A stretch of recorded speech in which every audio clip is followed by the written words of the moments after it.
Au cœur des ombres éternelles de la prophétie biblique, où les anciens mystères se réveillent pour défier notre ère moderne, se profile l'Antichrist, ce faux messie destiné à enserrer le monde dans ses filets d'illusions.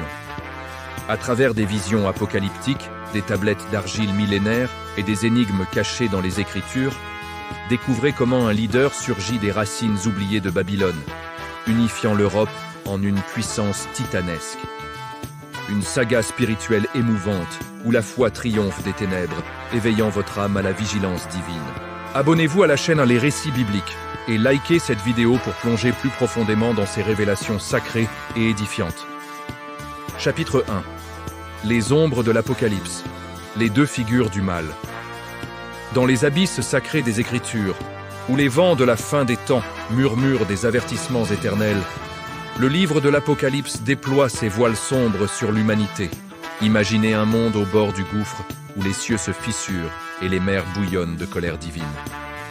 Au centre de cette tempête cosmique se dressent deux figures terrifiantes, nées des profondeurs de la rébellion contre le Très-Haut, la bête et le faux prophète. Ces entités, tissées dans le tissu même de la prophétie, ne sont pas de simples mortels, mais des instruments du chaos, des ombres vivantes qui aspirent à usurper le trône de l'agneau immolé. Plongeons dans les versets sacrés de l'Apocalypse, chapitre 13, où Jean, l'apôtre bien-aimé, exilé sur l'île aride de Patmos, reçoit une vision qui fait trembler les fondations de l'âme. Il voit surgir de la mer une bête monstrueuse, aux 7 têtes et 10 cornes, couronnée de diadèmes blasphématoires. Cette bête, symbole d'un pouvoir politique absolu, rugit comme un lion affamé, piétinant les nations sous ses pattes griffues. Elle fait la guerre aux saints, conquiert les rois de la terre et impose sa marque infâme sur le front et la main des hommes, un sceau de damnation éternelle sans lequel nul ne peut acheter ni vendre. La bête n'est pas un mythe poussiéreux. Elle incarne le tyran ultime, un dirigeant mondial qui se pare de gloire humaine pour masquer son cœur de ténèbres. Mais écoutez, chers auditeurs, car une seconde ombre émerge des flammes de l'illusion. Le faux prophète, décrit comme une bête montant de la terre, aux cornes d'agneau mais à la voix de dragon. Ce séducteur rusé accomplit des miracles stupéfiants. Il fait descendre le feu du ciel, anime des statues pour qu'elles parlent, et trompe les multitudes par des prodiges qui éblouissent les yeux et engourdissent les esprits. Son rôle est perfide. Diriger l'adoration vers la bête, forçant l'humanité à plier le genou devant ce faux Dieu. Ensemble, ils forment une alliance infernale, un duo de destruction où le pouvoir brut s'unit à la tromperie spirituelle. La Bible, dans sa sagesse infinie, nous avertit en 1 Jean 2,18. Petits enfants, c'est la dernière heure, et comme vous avez appris qu'un antichrist vient, il y a maintenant plusieurs antichrists. Le mot antichrist, anti signifiant contre ou à la place de, et Christ lointe, désigne tout opposant au Sauveur. Mais dans l'imaginaire collectif, c'est la bête qui porte ce manteau, ce substitut blasphématoire qui se proclame sauveur du monde, à l'image d'Hitler, qui se voyait comme le rédempteur de l'Allemagne. Imaginez la scène. Un monde en crise, déchiré par les guerres, les famines et les pestes annoncées en Matthieu 24. Soudain, surgit cet homme charismatique, au discours envoûtant, promettant paix et prospérité. Les foules, affamées d'espoir, l'acclament comme un messie. Mais sous ce vernis de lumière se cache le venin du serpent ancien. Le faux prophète, peut-être un leader religieux dévoyé, amplifie cette illusion par des signes miraculeux, unifiant les croyances sous une bannière unique et mensongère. Ensemble, ils érigent un empire de fer et d'argile, un Babylone moderne qui règne sur les rois de la terre, comme prophétisé en Apocalypse 17. Pour comprendre les racines de ce mal, remontons aux ombres de l'Ancien Testament, où Jérémie 50 évoque un roi nommé Nabuchodonosor, souverain de Babylone antique, cette cité d'or et de gloire qui dominait le monde connu il y a 2600 ans. Babylone n'était pas qu'un empire. C'était un symbole de rébellion humaine contre Dieu, une tour de Babel réincarnée en puissance politique, économique et spirituelle. Nabuchodonosor, avec sa statue d'or imposante, forçait l'adoration, préfigurant la bête qui exigera le même culte idolâtre. Mais après sa mort, Babylone s'effondra, conquise par les Mèdes et les Perses, laissant derrière elle des ruines ensablées. Pourtant, les prophètes annoncent une résurrection. Un Babylone des derniers jours, une femme chevauchant la bête, ivre du sang des saints, régnant sur les nations. Au fil de ce chapitre, sentez l'émotion monter. La peur viscérale face à ces ténèbres, mais aussi l'espérance inébranlable en Christ, le vainqueur ultime. Ces figures ne sont pas des fantômes lointains, elles pourraient marcher parmi nous, masquées par les masques de la modernité. La Bible nous appelle à la vigilance. Veillez donc, car vous ne savez ni le jour ni l'heure. Matthieu 25, 13. Imaginez les cœurs battants des premiers chrétiens lisant ces mots sous la persécution romaine. Une persécution qui pâlit face à celle à venir. L'Antichrist, qu'il soit la bête ou son allié, n'est pas invincible. Il est le dernier soubresaut du mal avant le retour glorieux du roi des rois. Alors que les ombres s'allongent, rappelons-nous que ces prophéties ne sont pas pour terrifier, mais pour fortifier. Elles nous invitent à ancrer notre foi en Jésus, le seul vrai Christ qui a vaincu la mort et promet la vie éternelle. Dans les chapitres suivants, nous plongerons plus profondément dans les énigmes de Daniel, révélant le calendrier divin et les signes modernes qui annoncent cette ère fatidique. Abonnez-vous à la chaîne Les Récits Bibliques et likez cette vidéo pour explorer ensemble ces mystères sacrés et édifiants. Dans les recoins sombres de l'histoire, là où la poussière du temps recouvre les secrets les plus profonds, des parchemins anciens et des tablettes d'argile murmurent des prophéties oubliées. Des textes sacrés, écrits il y a des millénaires, décrivent une époque de troubles et de confusion, une époque qui ressemble étrangement à la nôtre. Ces écrits ne sont pas de simples histoires, ils sont une carte, une mise en garde pour les générations à venir. Ils parlent d'un temps où l'humanité, perdue et en quête de sens, chercherait un sauveur. Au cœur de ces révélations se trouve une figure énigmatique, un personnage dont le nom a été chuchoté avec crainte à travers les âges. Aujourd'hui, nous allons ouvrir ces manuscrits, non pas pour effrayer, mais pour éclairer. Nous allons explorer les signes, déchiffrer les symboles et tenter de comprendre la plus grande tromperie jamais annoncée. Préparez-vous à un voyage au cœur des prophéties, car les secrets qu'elles renferment pourraient bien être la clé de notre avenir. Imaginez un monde en crise, une société fracturée par les divisions, l'incertitude économique et la peur. C'est dans ce chaos, dans cette Babylone des temps modernes, qu'une nouvelle figure émerge. Ce n'est pas un conquérant brutal, mais un leader d'un charisme magnétique. Ses paroles sont comme du miel, apaisant les craintes et offrant des solutions simples à des problèmes complexes. Il parle de paix, d'unité, de prospérité. Il se présente non pas comme un dirigeant, mais comme un guide, un sauveur venu répondre aux prières d'une humanité désespérée. Les foules sont captivées, les médias l'adulent. Les dirigeants du monde entier voient en lui l'homme providentiel, capable de résoudre les conflits qui déchirent la planète. Sa popularité grandit à une vitesse fulgurante. Il semble avoir toutes les réponses. Son ascension n'est pas marquée par la guerre, mais par la séduction. Il promet une ère de lumière et de progrès. Un nouvel ordre mondial où la faim, la maladie et la guerre ne seront plus que de lointains souvenirs. Mais derrière ce masque de bienveillance, une ombre s'étend. Les prophéties anciennes nous avaient en prévenu. Le plus grand danger ne viendrait pas de la force, mais de la tromperie. L'Europe, berceau de civilisation et théâtre de tant de conflits, devient le centre de ce nouvel ordre. Sous l'impulsion de ce leader charismatique, le vieux continent connaît une renaissance spectaculaire. Les nations, autrefois divisées par des intérêts divergents, s'unissent comme jamais auparavant. Ce n'est pas seulement une union politique ou économique, c'est quelque chose de bien plus profond. Une nouvelle spiritualité émerge, unifiant les peuples sous une bannière commune. La technologie joue un rôle crucial dans cette unification. Des systèmes de surveillance avancés garantissent la sécurité, une monnaie numérique unique simplifie les échanges, et un réseau de communication global connecte chaque individu. Tout est interconnecté, tout est contrôlé pour le bien commun, nous dit-on. Des scènes grandioses montrent des capitales européennes illuminées, des foules célébrant cette nouvelle ère de paix et d'harmonie. Le leader est acclamé comme un messie, celui qui a réussi là où tous les autres ont échoué. Il a bâti un empire non pas sur des conquêtes, mais sur la promesse d'un avenir radieux. Mais cette unité a un prix. Pour faire partie de ce nouveau monde, il faut accepter sa marque, son système. une marque sans laquelle nul ne peut acheter ni vendre. La promesse d'un paradis sur terre cache en réalité la construction d'une prison dorée. Puis, le voile se déchire. La véritable nature de ce leader commence à se révéler. Son discours sur la paix se transforme en une exigence de soumission totale. Sa spiritualité unificatrice se révèle être un culte de sa propre personne. Il se proclame lui-même divin, exigeant l'adoration de tous. C'est alors que le conflit final éclate, non pas sur un champ de bataille traditionnel, mais dans le cœur et l'esprit de chaque être humain. D'un côté, nous avons les ténèbres trompeuses de l'Antichrist. Des images spectaculaires nous montrent sa puissance.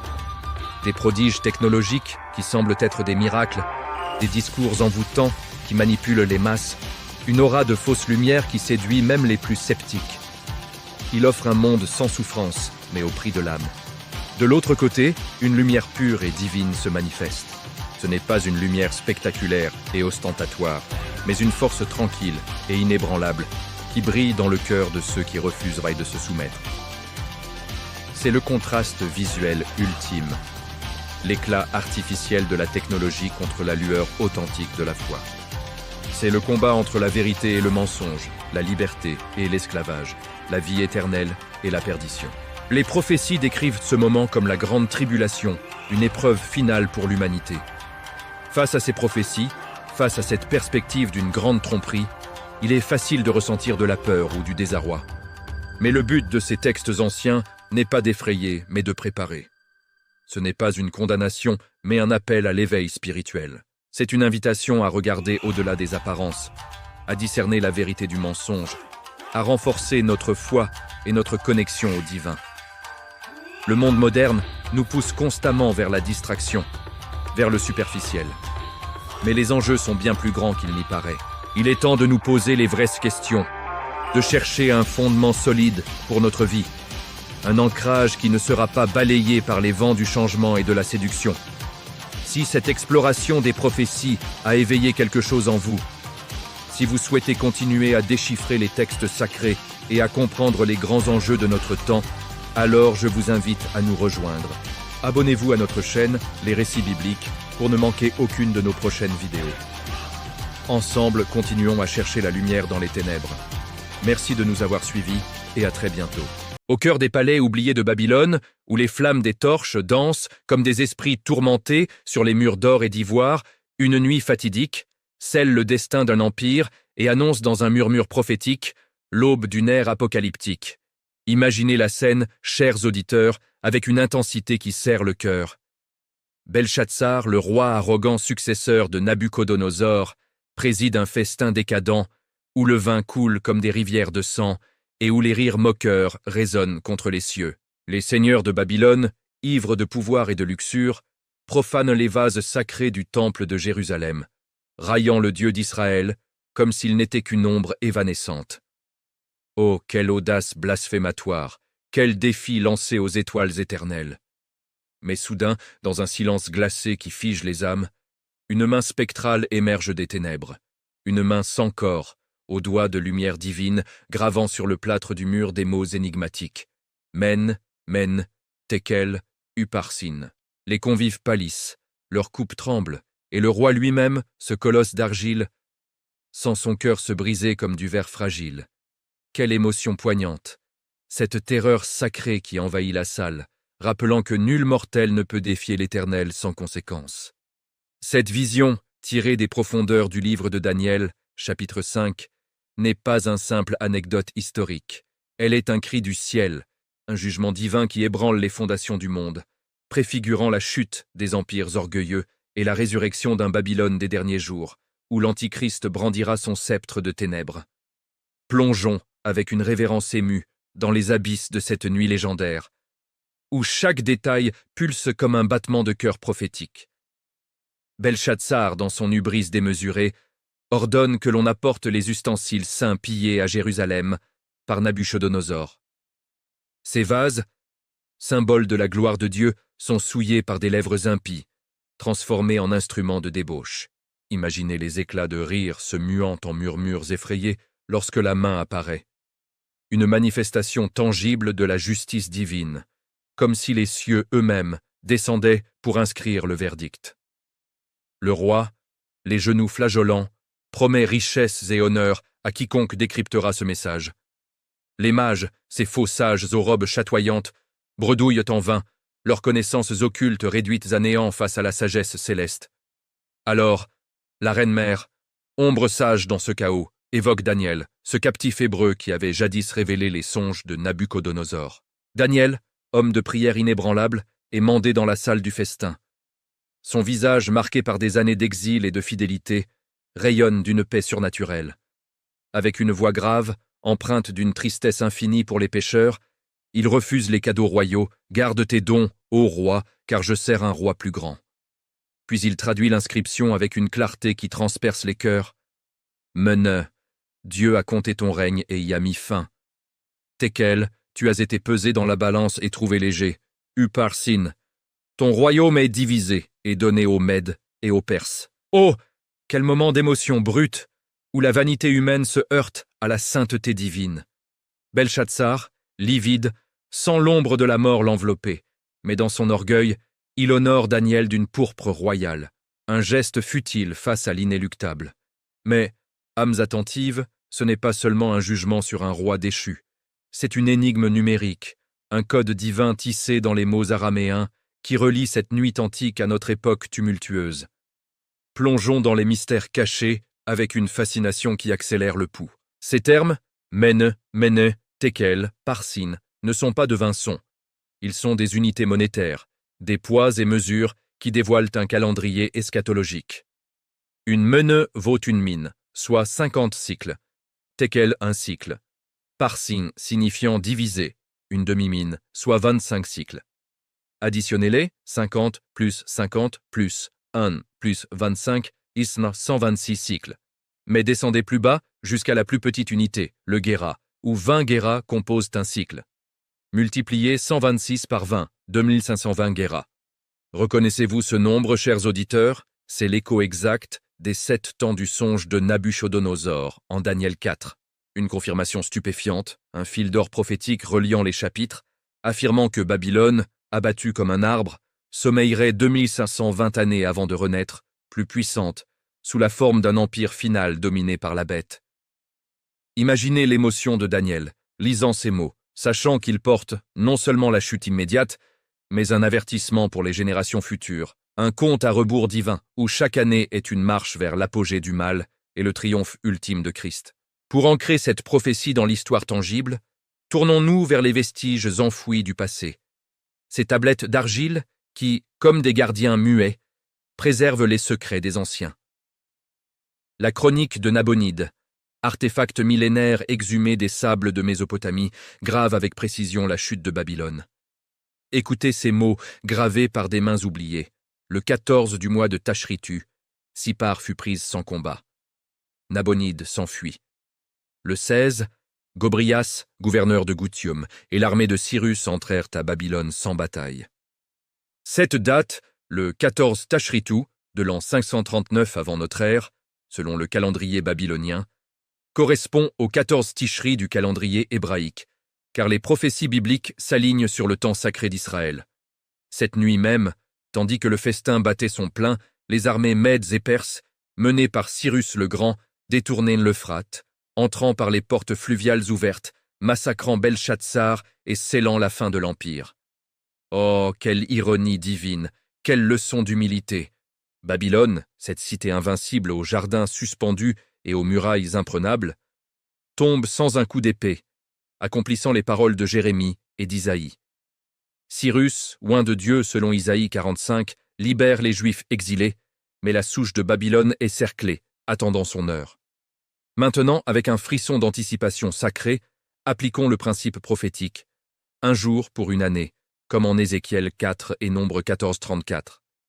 Les 2520 jours deviennent 2120 années. Comptez à partir du 14 Tishri, 539 Tam Aviyabenda de J.C., une date lunaire, ancrée dans les cycles célestes ordonnés par le Créateur. Traversez les siècles, l'empire perse s'effondre sous Alexandre, la Grèce se divise, Rome domine puis chute, les barbares envahissent, l'Europe médiévale émerge, les réformes secouent les trônes, les guerres mondiales ravagent. Ajoutez 2520 années. Atterrissez au 14 Tishri 1982, soit le 1er octobre du calendrier grégorien. Et là, dans un tour de destin qui fait battre le cœur plus fort, Helmut Kohl accède au pouvoir en Allemagne de l'Ouest. Non par le suffrage populaire, mais par un vote de défiance constructif. Un événement unique, inattendu, comme si les cieux orchestraient son ascension. Imaginez l'émotion de ce moment historique. Un chancelier surgissant des ombres de la division post-guerre, préfigurant la levée du bandeau de fer et de bronze. Mais approfondissons, avec une intensité narrative qui captive l'âme, les parallèles stupéfiants. 8 ans plus tard, le 3 octobre 1990, encore le 14 Tishri, l'Allemagne se réunifie sous Kohl, effaçant les cicatrices du mur de Berlin, symbole de la division imposée après les horreurs nazies. Pourquoi l'Allemagne fut-elle divisée? Après 2 guerres mondiales où elle conquit l'Europe, les Alliés la brisèrent pour empêcher une nouvelle hégémonie. Pourtant Kohl, architecte visionnaire, unit Est et Ouest, ravivant les racines babyloniennes enfouies dans le sol européen. Rome, Grèce, Babylone même, comme l'arbre repoussant de sa souche. Il coécrit le traité de Maastricht, fondant l'Union européenne, instaurant l'euro, ouvrant les portes à l'Est. Voyez l'image prophétique. En Apocalypse 17, Babylone la grande, femme ivre chevauchant la bête, régnant sur les eaux des peuples. Sur certaines pièces d'euro, une femme monte un taureau, Europe, mythe grec, écho babylonien. Kohl, leader de cette renaissance, élève l'Allemagne au pinacle de l'Europe, l'Europe au sommet du monde. N'est-ce pas l'accomplissement émouvant d'une prophétie millénaire? Pourtant, Kohl n'est pas l'Antichrist. Il s'éteint en 2017, laissant un legs. L'Europe comme Babylone ressuscitée, attendant son roi final, la bête qui conquérera les nations. Imaginez les cœurs des fidèles, battant d'espérance au milieu de l'angoisse. Ces signes annoncent le retour imminent de Christ, le lion de Juda qui brisera les chaînes du mal. Vérifiez les Écritures, priez avec ferveur, car les temps sont proches. Dans les chapitres suivants, nous explorerons les rôles des nations, les tribus perdues d'Israël et les miracles du faux prophète. Au cœur des vents éternels qui balaient les plaines oubliées de l'histoire, où les échos des promesses divines résonnent comme des murmures dans les ruines des anciens royaumes, se cache un mystère qui ébranle l'âme humaine, les tribus perdues d'Israël. Imaginez un peuple élu, béni par le Très-Haut, divisé par l'orgueil et la trahison, dispersé aux 4 coins du monde comme des feuilles emportées par une tempête cosmique. Ces tribus, issues du sang d'Abraham, d'Isaac et de Jacob, portent en elles le sceau d'une alliance éternelle, un pacte scellé dans les flammes du Sinaï, où Yahweh gronda sa loi dans le tonnerre et la foudre. Oh, quelle émotion poignante, ce déchirement d'une nation unie sous David et Salomon, ce royaume glorieux qui s'effrita comme un château de sable face aux vagues de l'idolâtrie. Les Écritures, ces parchemins sacrés imprégnés de larmes et de sang, nous racontent cette saga épique avec une profondeur qui serre le cœur. Un peuple choisi pour être une lumière aux nations, mais qui, dans sa rébellion, fut jeté dans les abysses de l'exil. Pourtant, au milieu de cette nuit obscure, une lueur d'espérance divine persiste, promettant une réunion miraculeuse au dernier jour, où les os secs revivront, comme prophétisé par Ézéchiel dans sa vision hallucinante. Dans ce chapitre, nous plongerons dans les profondeurs de ce mystère, explorant les traces enfouies, les prophéties vibrantes et les signes modernes qui annoncent le rôle pivotal de ces tribus perdues dans l'apogée de l'Apocalypse, où l'Antichrist tentera de les séduire, mais où le roi des rois les rappellera à lui dans une gloire éternelle. Remontons aux racines de cette odyssée spirituelle, là où tout commence dans les pages jaunies du livre des rois, où le soleil de la gloire israélite se couche dans un crépuscule de division. Après la mort de Salomon, ce sage roi dont la sagesse illuminait le monde comme un phare divin, le royaume se scinde en 2, Israël au nord, avec ses 10 tribus rebelles, et Juda au sud, fidèle au temple de Jérusalem. Imaginez la douleur lancinante de cette fracture, comme si un père voyait ses enfants se déchirer pour un héritage. Roboam, fils de Salomon, impose des fardeaux écrasants, et Jéroboam, le rebelle charismatique, mène les tribus du nord vers l'idolâtrie, érigeant des veaux d'or à Béthel et à Dan, un écho sinistre de l'apostasie au Sinaï. Oh, quel frisson d'avertissement traverse ces récits. Les prophètes, ces voix tonitruantes de Dieu, comme Osée et Amos, hurlent contre cette trahison. « Mon peuple périt faute de connaissance », clame Osée, le cœur brisé par l'infidélité d'Israël, qu'il compare à une épouse adultère. Pendant des siècles, Israël du Nord danse au bord du précipice, adorant Baal et Astarté, profanant l'alliance sacrée. Puis, en 722 avant notre ère, l'Assyrie, cette bête vorace au croc de fer, déferle comme un ouragan divin de jugement. Salmanasar V assiège Samarie, la capitale orgueilleuse, et emporte les 10 tribus en captivité. Ruben, Siméon, Gad, Dan, Azer, Nephtali, Issachar, Zabulon, Éphraïm et Manassé, dispersés dans les terres hostiles de l'Assyrie et de la Mésopotamie. Imaginez les cris déchirants des mères arrachant leurs enfants aux bras des conquérants, les chaînes cliquetant comme un requiem funèbre, tandis que le peuple élu est englouti par les sables de l'oubli. Juda, au sud, avec Benjamin et les Lévites, survit encore un siècle, mais tombe finalement sous Babylone en 586 avec Jim-Adeshé, marquant l'exil total.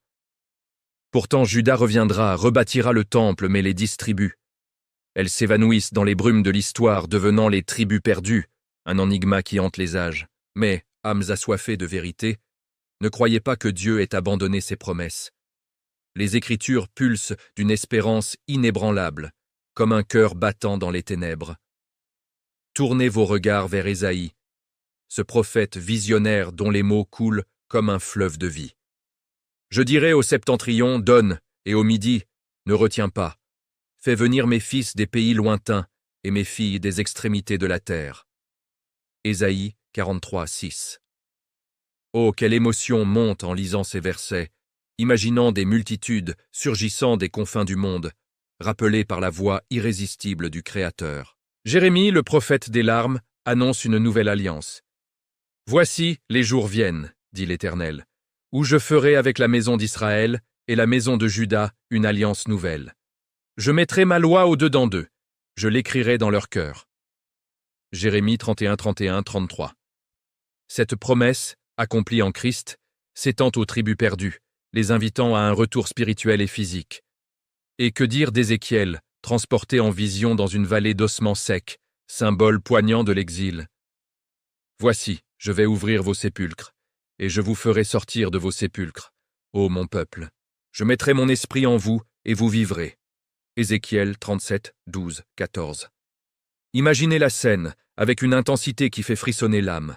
Les os s'assemblent dans un cliquetis spectral, les tendons se forment, la chair recouvre, et un vent divin insuffle la vie.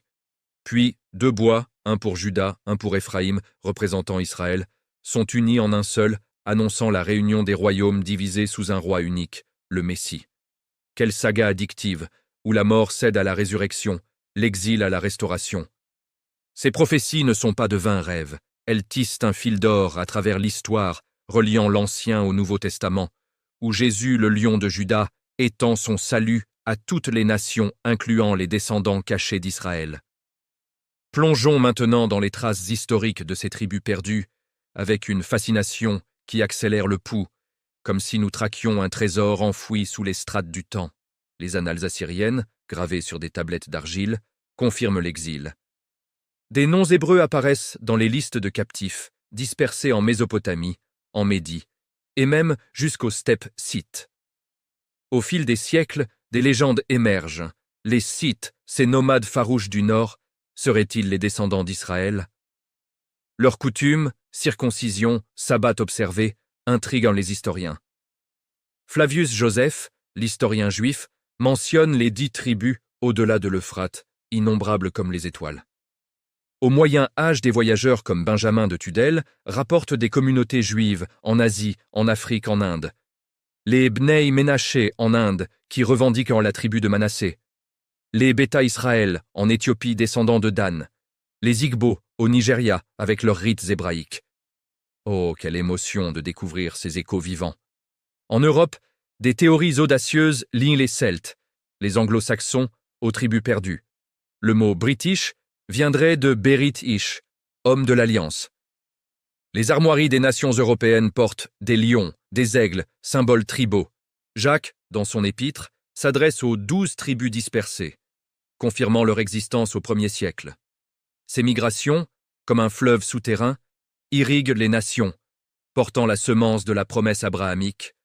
En toi seront bénies toutes les familles de la terre. Genèse 12, 3. Imaginez les cœurs battants de ces peuples, ignorant leur héritage divin, pourtant appelés à jouer un rôle crucial dans les fins des temps.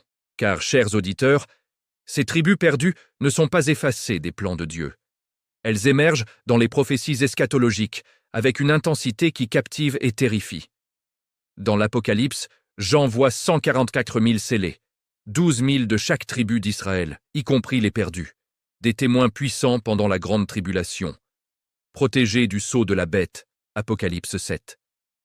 Oh, quel frisson sacré à l'idée de ces élus, surgissant des nations, prêchant l'évangile au milieu du chaos.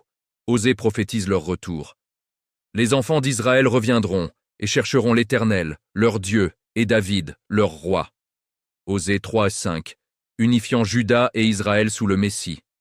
Dans le contexte de Babylone ressuscitée, que nous avons exploré, ces tribus pourraient être cachées en Europe et en Amérique, nations influencées par les racines israélites.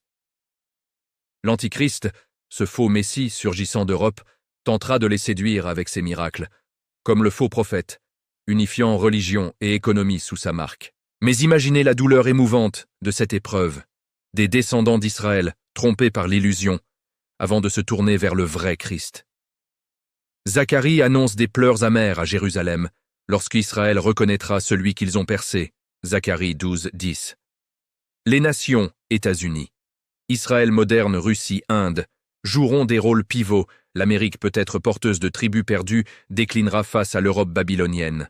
Russie, Gog de Magog, envahira Israël. Ézéchiel 38, 39. L'Inde et l'Asie résisteront ou s'allieront. Afrique et Moyen-Orient bouilliront de conflits, mais au climax, Christ descendra, réunissant les tribus en un royaume millénaire de paix. Cette révélation, addictive comme un roman divin, nous appelle à la vigilance. Vérifiez les Écritures, priez pour le réveil des perdus. Les signes, migration juive, réveil spirituel, annoncent l'imminence. Au milieu des ténèbres, l'espérance brille. Dieu rassemble son peuple, brisant les chaînes de l'Antichrist. Abonnez-vous à la chaîne Les Récits Bibliques. Et likez cette vidéo pour explorer ensemble ces mystères sacrés et édifiants. Bienvenue à tous sur notre chaîne. Aujourd'hui, nous plongeons au cœur des prophéties eschatologiques, ces textes anciens qui décrivent les derniers jours de notre monde. Le sujet est vaste et fascinant. Les tempêtes de la fin et comment les nations du monde entier sont prises dans ce tourbillon prophétique. Nous allons explorer ensemble ce que les Écritures disent sur le rôle de l'Europe, des Amériques, de l'Afrique, de l'Asie et du Moyen-Orient dans le grand drame final. Nous aborderons des figures centrales comme l'Antichrist et le faux prophète, et nous terminerons sur la note d'espérance ultime, le retour de Jésus-Christ. C'est un voyage complexe, parfois troublant, mais toujours éclairant. Alors, installez-vous confortablement, ouvrez votre esprit, et commençons cette exploration des temps de la fin. Le mot « eschatologie » peut sembler intimidant, mais il désigne simplement l'étude des derniers événements de l'histoire humaine, selon les prophéties. Dans la Bible, des livres comme Daniel, Ézéchiel ou l'Apocalypse dessinent une fresque des temps qui précéderont la fin. Ces textes parlent de guerre, de bouleversements politiques, de famine, mais aussi d'un plan divin qui se déroule. Le concept clé est que les nations ne sont pas de simples acteurs du hasard. Elles ont un rôle à jouer dans ce scénario prophétique. Chaque continent, chaque grande puissance est mentionné, parfois de manière symbolique, parfois plus directement. Comprendre ce puzzle, c'est un peu comme décrypter une carte qui nous mène vers l'aboutissement de l'histoire. Commençons notre tour du monde prophétique par l'Europe. Historiquement, le continent a été le berceau de l'Empire romain.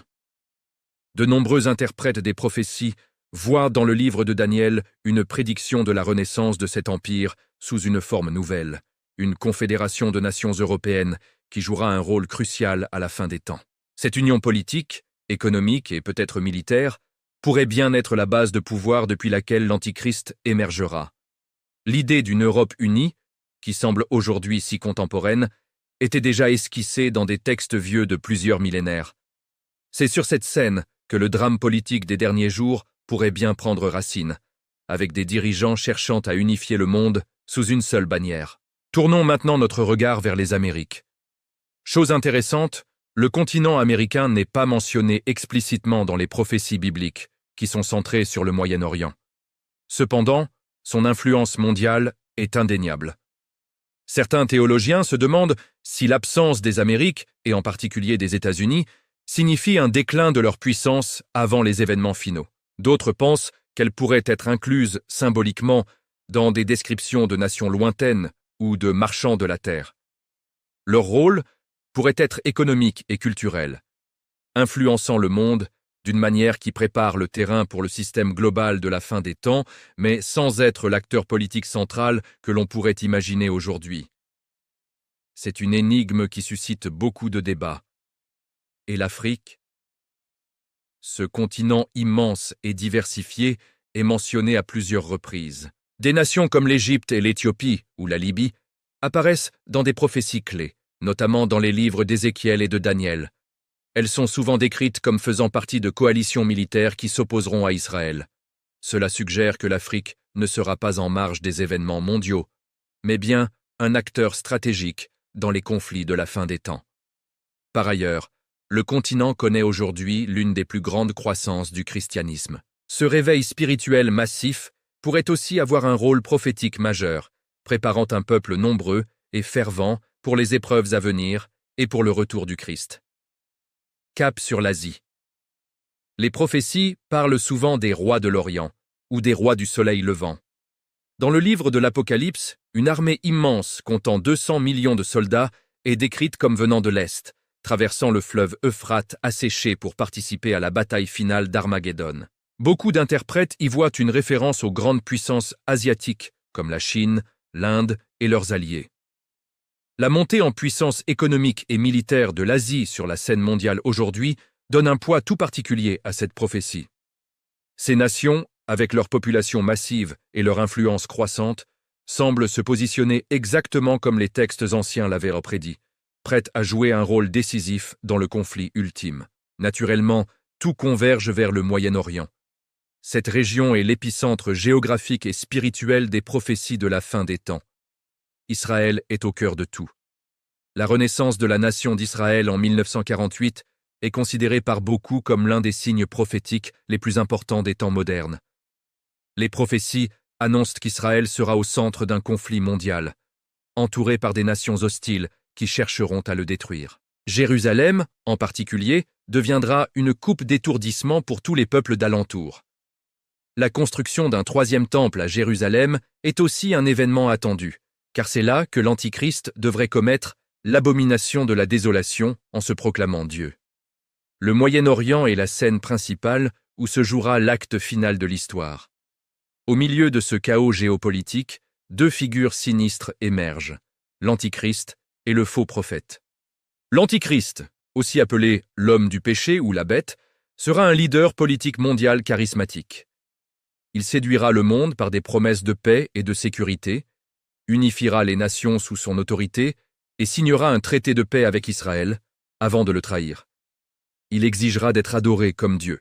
Il sera soutenu par le faux prophète, une figure religieuse qui accomplira de grands miracles pour tromper l'humanité et la pousser à adorer l'Antichrist et son image. Ce duo diabolique mettra en place un système économique mondial où personne ne pourra acheter ou vendre sans porter une marque spécifique, la fameuse marque de la bête. Face à cette obscurité grandissante, la Bible annonce l'événement le plus glorieux de toute l'histoire, le retour de Jésus-Christ. Ce n'est pas un retour symbolique ou spirituel, mais un retour physique, visible par tous. Il reviendra en roi des rois et seigneur des seigneurs, non plus comme un humble serviteur, mais comme un guerrier triomphant et un juge juste. Son retour mettra fin au règne de l'Antichrist. Il jugera les nations et établira son propre royaume de paix et de justice sur la terre. Un royaume qui ne connaîtra jamais de fin. C'est l'espérance ultime pour les croyants, la promesse que le mal ne triomphera pas et que l'histoire se termine non pas par le chaos, mais par la victoire divine. Alors, que faire de toutes ces informations? L'objectif des prophéties n'est pas de nous effrayer, mais de nous préparer et de nous donner de l'espérance. Elles nous rappellent que malgré le chaos apparent du monde, Dieu est souverain et a un plan. Elles nous appellent à la vigilance, à vivre d'une manière qui honore Dieu et à partager le message d'amour et de salut en Jésus-Christ. C'est une invitation à choisir notre camp, non pas dans les conflits géopolitiques, mais dans le conflit spirituel entre le bien et le mal. L'étude des temps de la fin nous pousse à réfléchir à ce qui compte vraiment et à placer notre confiance en celui qui tient l'avenir entre ses mains. Merci d'avoir suivi cette exploration intense des prophéties sur les nations. C'est un sujet profond qui mérite d'être étudié avec humilité et prière. Si ce contenu vous a intéressé, n'hésitez pas à aimer la vidéo, à la partager et à vous abonner pour ne pas manquer nos prochaines discussions. Laissez vos questions et réflexions en commentaire. Nous serons ravis de vous lire. À très bientôt pour une nouvelle vidéo.